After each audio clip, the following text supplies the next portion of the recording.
Radio Ciudadana. Todas las versiones.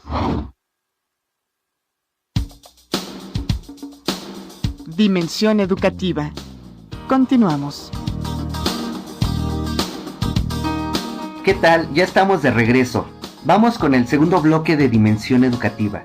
El día de hoy estaremos comentando algunos puntos y elementos que muestran las causas y consecuencias del rezago escolar. Como punto de partida es importante partir de la definición. En el diccionario de la Real Academia de la Lengua Española, la palabra rezago se define como atraso o residuo que queda de algo.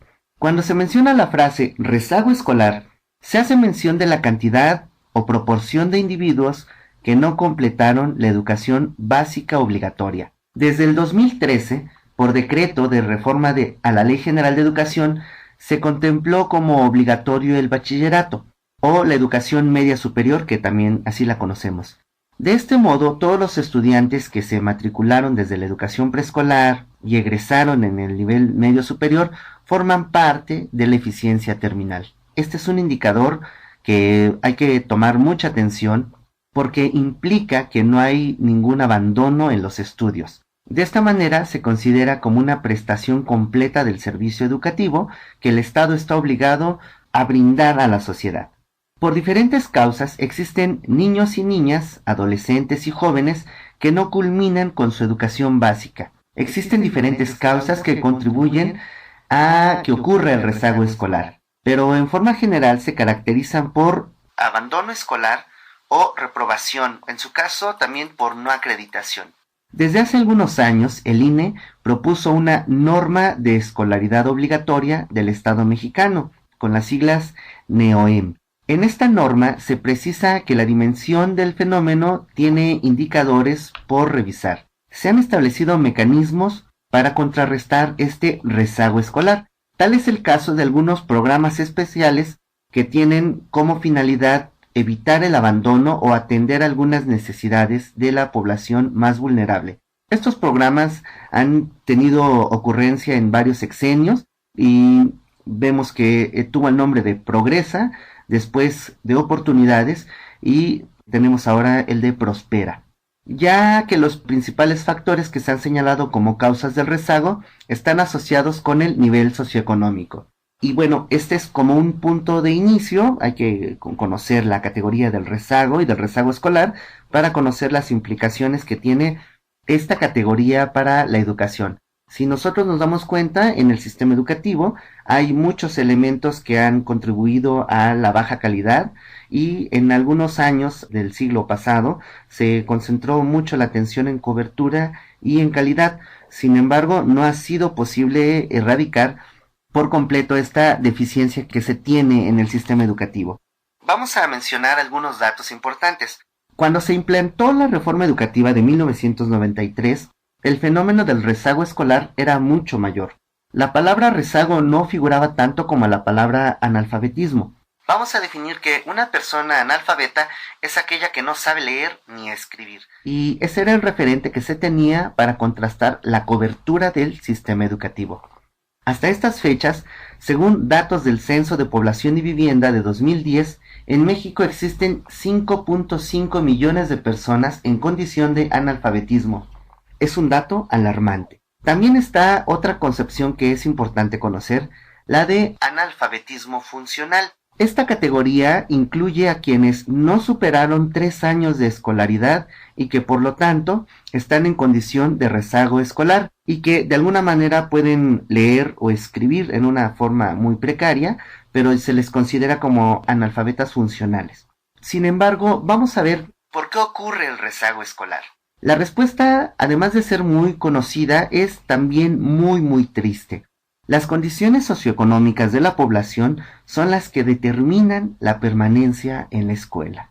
Hay otros factores que la condicionan y que de alguna manera se pueden solventar o sortear más fácilmente. En cambio, los factores socioeconómicos determinan tajantemente la permanencia en la escuela. De acuerdo a un documento oficial de la SEP, que se publica año con año, que se denomina Normas de Control Escolar, Aparece el rezago como asociado con la vulnerabilidad de los estudiantes. La vulnerabilidad está entendida como las condiciones socioeconómicas que no son las suficientes o adecuadas para que los chicos complementen su escolaridad. Dicha condición implica alimentación, vestido y vivienda de condiciones precarias. Estas necesidades se han buscado atender por medio de los programas sociales que hemos citado. Directamente han estado relacionados con la matriculación de los niños y de los adolescentes en la edad escolar. En las normas de control escolar también se establece un tipo de rezago que surge de manera natural por extraedad. Es decir, que si el estudiante ya rebasó la edad escolar del nivel que no ha cursado, tiene que buscar otras modalidades educativas para culminar sus estudios. Pensemos en secundaria abierta o en algunas propuestas del INEA o de CONAFE. Sin embargo, esta medida implica hasta cierto punto un cierre de puertas a los chicos que están en esta situación.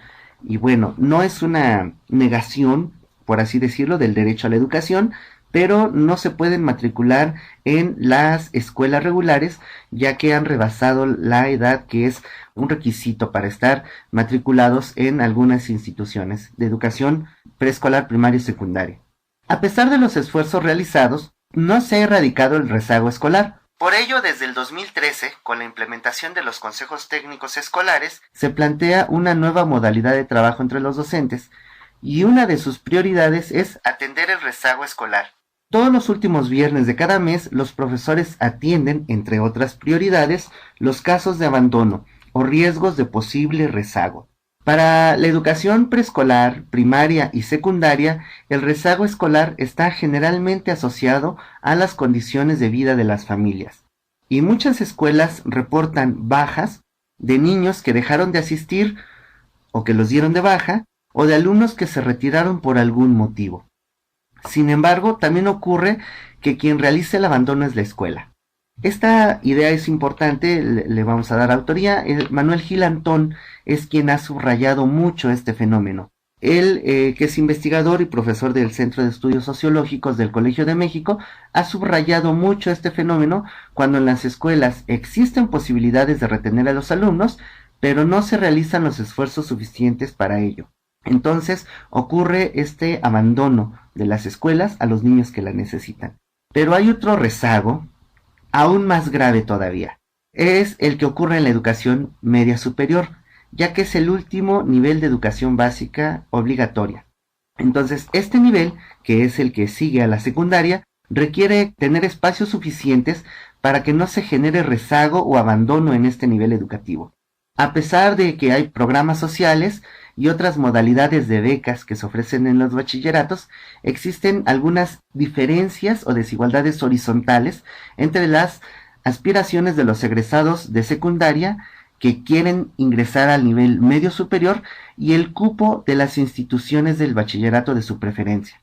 Esto está aunado a los problemas de rendimiento académico, que son los principales motivos de interrupción de los estudios en educación media superior. Estos tipos de interrupción tienen dos características que en algunos casos puede haber regreso, si reincorporan a su escolaridad de media superior, o definitivamente hay un abandono de la escuela. Cuando ya entendemos que el nivel medio superior forma parte de la educación básica obligatoria, entonces se genera un rezago escolar cuando ya no regresan los chicos a culminar los estudios de preparatoria.